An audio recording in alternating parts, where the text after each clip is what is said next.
ආයුබෝවන් 6 වසරේ පුංචි දරුවනේ මම අද ඔයගොල්ලන්ට පාඩමක් කරන්නේ වාසනාවන් කියන පාඩම. ඔයගොල්ලෝ දන්නවා ඒක ඔයගොල්ලන්ගේ පොතේ 18 වෙනි පාඩම මේ 3 වෙනි වාරයට අදාළ පාඩමක්. එතකොට වාසනාවන් කියන්නේ කවි පන්තියක්. W.A. අබේසිංහ මහත්මයාගේ කවි පන්තියක් තමයි වාසනාවන් කියලා ඔයාලගේ පොතේ මේ නිර්දේශ කරලා තියෙන්නේ.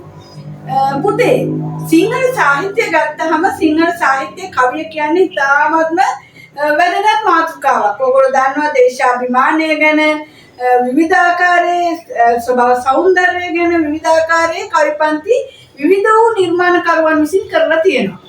දැන් ඔයගොල්ලන්ට මතක ඇතිනේ රත්නදීප ජන්ම භූමි ලංකාදීප විජය භූමි මේ අපේ උදාර වූ මාතෘභූමියයි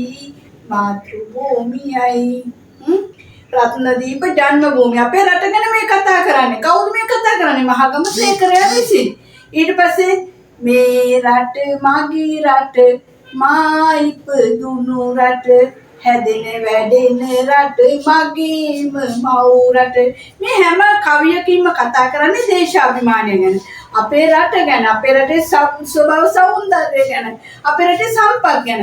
ඉතින් මේ වාසනාවන් කියන කවිපන්තියේ තියෙන්නේ මේ රචක W.A. අබේසිංහ මහත්මයා විසින් කරලා තියෙන්නේ මේ වාසනාවන් කියන කවිපන්තියේ ඒ වගේම අපේ රටේ නිල්වන් ගහකොළ ගැන, තුරුලිය ගැන මේ ලස්සනට ඔයගොල්ලන්ට හැඟීමක් දනවන තමයි මේ කවිපන්තිය කරලා තියෙන්නේ.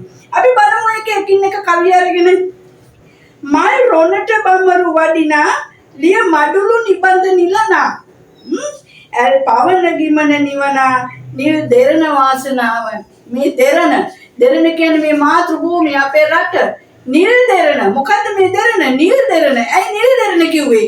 නීල පැහැයෙන් බබලනා වූ මේ පුංචි රට ගහකොළෙන් තුරුලියෙන් ඊටාම සම්පෝෂිත රටක් අපිට තියෙන්නේ. මල් රොණට බඹරු වඩිනා මේ ගස් කොළන් වල මල් පිපිලා තියෙනවා. ඒ මල් වල රොන් උරන්න කවුද එන්නේ?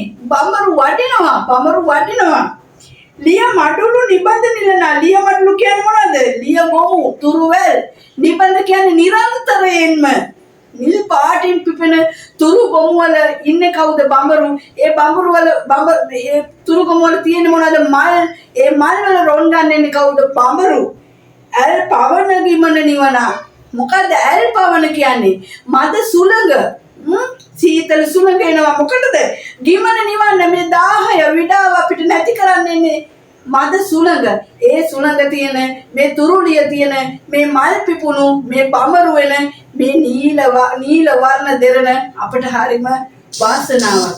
ඔබේ මාතෘභූමිය හරිම වාසනාවන්තයි. ඒක තමයි මේ පළවෙනි කවියෙන් කියලා දෙන්නේ. ඊළඟ එක බලමු. ගල් කුලෙන් කුලට හැපෙන දුල් රිදී දියෙන් සොබනා. ගල් කුලෙන් කුලට වතුර කඩා හැලෙනවා. ඔයාලා දන්නවා අපේ රටේ ස්වභාව සෞන්දර්යය ගැන කතා කළාම අපේ රටේ විදේශීය සංචාරකයෝ එනවා. ඒ එන්නේ මොකටද? ඒ එන්නේ අපේ රටේ තියෙන මේ විශාල වූ සම්පත් ස්වභාව සෞන්දර්යය බලන්න. එතකොට ඔයාලා අහලා තියෙන අපේ රටේ ලස්සන දියඇල්ල තියෙන දුම්හිඳ දියඇල්ල, දියලුම දියඇල්ල, බඹරවාන, රාවණ, දක්ෂපාන මේ දියඇලි බලන්න විදේශීය සංචාරකයන් පවා අපේ රටට එනවා. මේක ලෝකයේ ප්‍රසිද්ධ ස්වභාව සෞන්දර්යයෙන් අනුන රටක් අපේ රට කියන්නේ. ඒතකොට ගල් කුලෙන් කුලට හැපෙනා. ගල් කුලෙන් කියන්නේ එකෙක් ගල් තලාවලින් හැපි සුදු පෙනරැලි නම් වාගෙන තමයි මේ දියඇලි පහළට ගලා බසින්නේ. දිය කඳුරු ගලා බස මේ දිය කඳුරු ගලා බහින්නේ ගල් කුලෙන් කුලට හැපි මේ නිල් දෙරණ ඒ ගල් කුලෙන් හැපි වතුර වැටෙන මේ නිල් දෙරණ අපට ඇත්තෙන්ම වාසනාවක්. තුරුලිය තියෙනවා, මල් පිපිලා තියෙනවා, බඹරු වඩිනවා, මද පවන එනවා, ගල් කුලෙන් කුලට දියඇලි වැටෙනවා, දියරැලි වැටෙනවා, සීතල ගිමන නිවන සීතල වතුර තියෙනවා. මේ හැම දෙයක්ම තියෙන මේ රට මේ නිල් පාට නීල වර්ණ මේ දේශය ඇත්තටම අපිට හරීම වාසනාවක්. ඊළඟ කවිය බලන්න. තුරු සිරස අරා සිටිනා. තුරු මුදුන්. සිරස කියන්නේ මුදුන, ශීර්ෂය. ගස් කොළන් වල මුදුනේ තියෙන මොනවාද? මුදුනේ ඉන්නේ කවුද? සොඳ බටිත්ති මලිත්ති නොමිනා. බටිත්තෝ මලිත්තෝ පුංචි කුරුළු රාංචුල සත්ත්වය. යස මිහිරි සින්දු කියනවා. ඕගොල්ලෝ හරි අපූර්වට සින්දු කියනවා කිචි පිචි කාලා නිල් දෙරණ වාසනාවන්. ඒ කුරුල්ලන්ගේ මිහිරි හඬ ගැයෙන මේ නීල කාන්ත වර්ණවත් මේ ස්වභාව සෞන්දර්ය නනුන මේ පුංචි රට නිල් පාට මේ අපේ මාතෘභූමිය අපිට ඇත්තටම හරිම වාසනාවක්. ඔබේ හිතට දැනෙන්න ඕනේ ඒ හැඟීම. ඔබේ රට ගැන අපූර්ව හැඟීමක් දැනෙනවා නම් ඒක තමයි මේ කවිය තුලින් ඒ රචකයා බලාපොරොත්තු වෙන්නේ. ඊළඟ එක කෙලි මතින ඉපිල පිසිනා නෙක දණ්ඩි පැටව නටනා. ඔගොල්ලෝ දන්නා නේද? වෙලේ ඇලේ නියරේ ඔගොල්ලෝ නටලා තියෙන්න ඕනේ. වෙල දැකලා තියෙන්න ඕනේ. ගොයම දැකලා තියෙන්න ඕනේ. රන්වන් ගොයම. ඇලේ දොලේ නටන්නට ඕනේ. ගෙම්බෝ බක බක ගන්න සද්ද අහන්නට ඕනේ. එතකොට මොනවද මේ කියන්නේ? කෙලි මතින සෙල්ලම් කරන හැඟීමෙන් ඉපිල පිහිනා සෙල්ලම් කරන්න පීනගෙන ගිහිල්ලා නෙක දණ්ඩි පැටව එක එක වර්ගයේ දණ්ඩි පැටව මාළු පැටව නටන දිය කඩිති සිඳී නොයනා දිය කඩිති තියනවා ඒව හිඳිලා යන්නේ නැහැ කවදාවත් ඇයි වතුර උල්පත් තියනවා ඒ තරම් ස්වයංපෝෂිතයි නිල් දෙරණ වාසනාවන් මේ නිල් දෙරණේ අපිට ඉතාමත්ම වාසනාවන්තයි මේ අපේ පුංචි රට. ඉතින් මේ කවි පන්තිය කියන්නේ පුතේ මොකක් ගැනද? අපේ රටේ තිබෙන ස්වභාව සෞන්දර්ය අපට දැකගත හැකි අපිට වටිනාකමක් නොදැනෙන්නා වූ ස්වභාව සෞන්දර්ය ගැන තමයි මේ කවි පන්තියෙන් කියන්නේ. එතකොට ස්වභාව සෞන්දර්ය ගැන කතා කරනකොට ඔයාලට මතක තියෙන්න ඕනේ ඔයාලා දැනගෙන ඉන්නට ඕනේ මොකක්ද? ඕගොල්ලෝ දැකලා තියෙනවා ඔයාලට නිල්වන් අහසක් තියෙනවා රට වටේටම මුහුදක් තියෙනවා අපූර්ව කඳු යායවල් තියෙනවා ඇලදොල ගංගාවල් තියෙනවා හොඳ වනපියසවල් තියෙනවා නේද? මේ හැම දෙයක්ම අපිට මේ මහ පොළොවේ මුරුම කරපු දේවල්. ඒක තමයි මේ කවියා අපට දනවන්නේ අපේ රට ගැන හැඟීමක්. ලොකු හැඟීමක් අපිට දනවනවා. ඒතකොට අපි දන්නවා දේශාභිමානය කියන්නේ දේශය ගැන අභිමානයක් ඇති කරන එක. දේශය ගැන අභිමානයක් ඇති කරවන්නා වූ හැඟීමක් තමයි අපිට මේ ලබා දීලා තියෙන්නේ. ඉතින් මේ වගේ මේ කවි පන්තියේ වටිනාකම ගත්තොත් මේ කවි පන්තියේ තේමාව තමයි දේශාභිමානය. දරුවාගේ සිතේ ඔයගොල්ලෝගේ පුංචි සිත්වල හැඟීමක් දනවන්න පුළුවන් නම් රට ගැන ඒක තමයි මේ කවියා බලාපොරොත්තු වෙන්නේ නැත්තේ. ඒකට කවියා ඒකට අරගෙන තියෙන දේවල් මොනවද? කවියා ඒකට අරගෙන තියෙන්නේ කවියා දකින කවියා විසින් දැකපු අත්දැකීම් ගතපු අත්දැකීම් මොනවාද අත්දැකීම්? එයා දැක්කා මොනවාද? රටේම තියෙන නිල් තුරුලිය දැකලා තියෙනවා. ගල් කුලෙන් කුලට හැපෙන දිය ධාරාවන් එයා දන්නවා. ඇල කඩිති දිගේ ගිහින් තියෙනවා. ඒ ඇල කඩිති වල මාළු පැටවුන් නටන හැටි දැකලා තියෙනවා. මෙන්න මේ වගේ දේවල් Tamanගේ අත්දැකීම් අපූර්වතම විලාසයකින් දරුවාට දෙන්නට තමයි මේ කවියා මේ කවිය නිර්මාණය කරලා තියෙන්නේ. එතකොට එහෙමනම් කවිය කියන්නේ අපිට හැඟීම් දනවන්නා වූ අපූර්ව සාහිත්‍යමය නිර්මාණයක්. කවියට තියෙන්න ඕන මොනවද? අපි බලමු මේ කවියේ තියෙන්නේ මොනවද කියලා. පළවෙනිම දේ තමයි ඒ කවියේ තියෙනවා මෙන්න මේක. මොකද්ද? අපූර්වත්වය. මොකද්ද මේක කියන්නේ? අපූර්වත්වය. මොකද්ද අපූර්වත්වය කියලා කියන්නේ? අපූර්ව දෙයක්. දැන් අපි හැමෝම දකිනවනේ. අපි හැමෝම දකිනවා ගස් කොළන් දැකලා තියෙනවා. ඇල දොළවල් දැකලා තියෙනවා. ඇල දොළවල් වල මාළු පැටවුන් නටන හැටි දකිනවා. ඉර පායගෙන එනවා දකිනවා. සඳ පායගෙන එනවා දකිනවා. අපි දැකලා තියෙනවා. හැබැයි ඒ දේ අපිට අපූර්ව විදිහට තවත් කෙනෙකුට කියන්න පුළුවන් නම් අන්න ඒක තමයි අපූර්වත්වය කියලා කියන්නේ. අපට අපි දකින දේ අපූර්ව විදිහට තවත් කෙනෙකුට කියන්න පුළුවන් නම් ඒක තමයි අපූර්වත්වය කියලා කියන්නේ. දැන් මේ ඔයාලා දැන් මේ පුංචි දරුවෝ ඔයාලා දැකලා තියෙනවනේ කඳු මුදුන් දැකලා තියෙනවා කුරුල්ලෝ කිචි කිචි ගන්නවා දැකලා තියෙනවා. හැබැයි ඔයගොල්ලෝ ඒකේ වෙනසක් දැක්කේ නැතුව වෙන්න පුළුවන්. මේ කවිය කියවනකොට ඔයාලට දැනෙන්නට ඕනේ ඒකේ වෙනසක් තියෙනවා. කුරුල්ලෝ කිචි කිචි ගාන එකේ අපූර්වකමක් තියෙනවා. ඇලදොල කඩਿතිවල අපූර්වකමක් තියෙනවා. ඒ ඇලදොල කඩਿතිවල මාළු පැටව පීනනකොට ඒකේ අපූර්වකමක් තියෙනවා.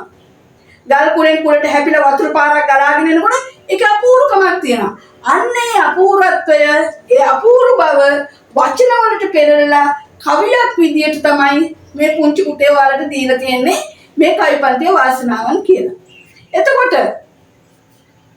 එතකොට කවියක ඒ වගේ දේවල් ඒ අපූර්වත්වය මවන්න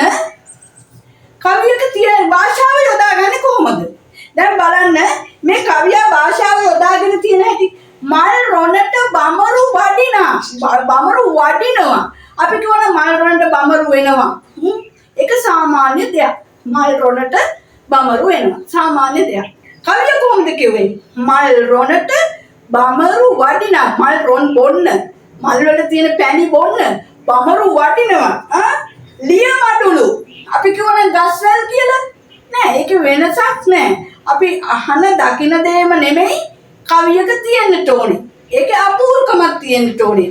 ඒක තමයි ලියමඩුළු. ඇල් පවන ගිමන නිවන. අපේ ගිමන මහන්සිය වෙහෙස විඩාව නිවන්නේ මොකෙන්ද? ඇල් පවනේ. මද සීතල සුළඟෙන් තමයි අපේ මේ දාහය නිවන්නේ. අපේ විඩාව නිවන්නේ. අපේ මහන්සිය නැති කරන්නේ. ඒකින්ද තමයි අපි කියන්නේ. ඒක නිසා තමයි මේ කවියා කිව්වේ ඒ දේවල් සිද්ධ වෙන මේ නිල් දෙරණ මේ පුංචි රට මේ නීල පාට රට වාසනාවන් අපි හැමෝටම කියලා. ඊට පස්සේ තුරු සිරස අරා සිටිනා. තුරු සිරස තුරු කියන්නේ ගස්. සිරස කියන්නේ මුදුන්. තුරු මුදුන් වල අරා සිටිනා. වහගෙන ඉන්න තුරු මුදුන් වල ඉන්න. කවුද? සොඳ බටිති මලිති නොමිනා. බට්ටිච්චෝ මලිත්තෝ වල දැකලා තියෙනවනේ. හැමෝම දැකලා තියෙනවා. බට්ටිච්චෝ දැකලා තියෙනවා. මලිත්තෝ දැකලා තියෙනවා. ගේ කුරුල්ලෝ පොල් කිච්චෝ අපි හැමදාම දකිනවා. හැබැයි අපිට වෙනසක් පේනුන්නේ නැහනේ. මේ කවිය එක වෙනසක් හැටියට දැක්කා. එයා මොකද්ද දැක්කේ? ගස් උඩ ඉන්න මේ බට්ටිච්චෝ මලිත්තෝ හරීම ලස්සන සින්දු කියනවා. අපි කුරුළු සද්ද අහලා තියෙනවා නේ පුතේ. ඔයාලගේ ගෙදර මිදුන තුඩේ පාන්දරට කුරුළු රෑනවිලා කිචි පිචි කියනවා. හැබැයි ඔයාලට ඒක වෙනසක් දැක්කේ නැහැ. නමුත් කවියා එක දැක්කා. කවියා කියනවා මේ කුරුළු පැටවවිලා මිහිරි සින්දු මේ ගායනා කරන්නේ. එතකොට මේ මිහිරි සින්දු ගායනා කරන කුරුල්ලෝ ඉන්න මේ දුරු සිරසවල් තියෙන අපූර්ව රට අපිට ඇත්තටම හරිම වාසනාවක්. එතකොට ඒක තමයි විශේෂත්වය. එතකොට මේ අපූර්වත්වය අපූර්ව දේ කවියා දැකපු දේ අපිට ලස්සනට චිත්තද ගන්නා සුළු විදියට අපිට ඉදිරිපත් කරන්න ඒ විදියට තමයි කවියා භාෂාව යොදාගෙන තියෙන්නේ. එතකොට ඒක තමයි මේ කවි පන්තියේ තියෙන විශේෂත්වය. දැන් ඔයාලට මතක ඇතිනේ මීට කලින් දැන් ගොඩාක් අපි කවි පන්ති ගැන කතා කරලා තියෙනවා මතකද? එතකොට දේශාභිමානය ගැන කතා කරා මොනවාද?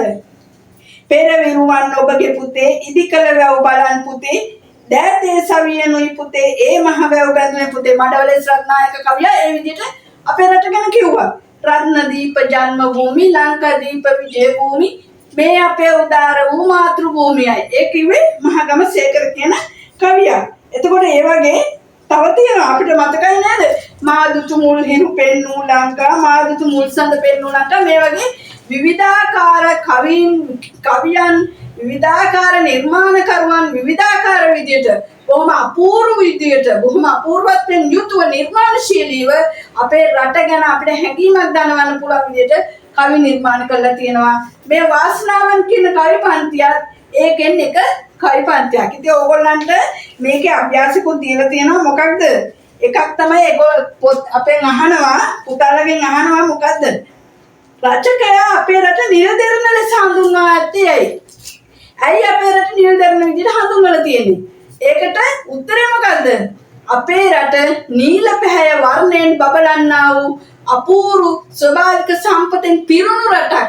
ඒ නිසා තමයි කවියා නිල් පාට නිල් දෙරණ කියලා භාවිත කරලා තියෙන්නේ.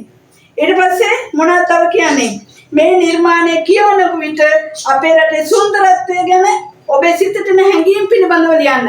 මම දන්නවා දුවේ පුතේ මේක කියවනකොට අපි ඔබට විතරක් නෙවෙයි මට විතරක් නෙවෙයි හැම කෙනෙකුටම මේ කවි පන්තිය ගැන කියවනකොට එන්නේ මොකක් කියලාද? අපේ රට ගැන හැඟීමක් දැනෙනවා, ආදරයක්, ආලයක්, ජාත්‍යාලයක් ඇති වෙනවා අපේ රට ගැන. ඒකින්ද තමයි වාසනාවන් කියන කවි පන්තිය W අපේ සිංහ ශූරින්ගේ වාසනාවන් කියන කවි පන්තිය අපිට වැදගත් වෙන්නේ. ඉතින් එහෙමනම් මේ කවි පන්තිය කියවන්න දෙතුන් පාරක් කියවන්න. දෙතුන් පාරක් කියවලා මේකේ තියෙන අමාරු වචන තියෙනවා නම් දුෂ්කර වචන තියෙනවා නම් ඒවයේ අර්ථය දකින්න, අර්ථය ලියන්න. ලියලා මේ කවි පන්තියේ තේරුම හොඳින් හිතට අරගන්න ඕනේ. මොකද මේ කවි පන්තියේ මේ තියෙන අපූර්වත්වය මොකද්ද? භාෂාව කොහොමද භාවිත කරලා තියෙන්නේ? කවියා දක්වපු විශේෂ දේවල් මොනවද? ඔබට ඒවා ගැන දැනෙන හැඟීම් මොනවද? මේ වගේ දේවල් පිළිබඳව ඔයාලා හොඳට හිතට අරගන්න. මොකද විභාගයේදී ඔයාලගෙන් අහාවි මේ කවි පන්තිය ගැන මොනවද ඔබට දැනෙන හැඟීම් කියලා. එහෙමනම් දුවේ පුතේ ආයෙත් අපි හම්බ වෙනකන් ඔයාලා ඔක්කොටම අයුබෝවන්.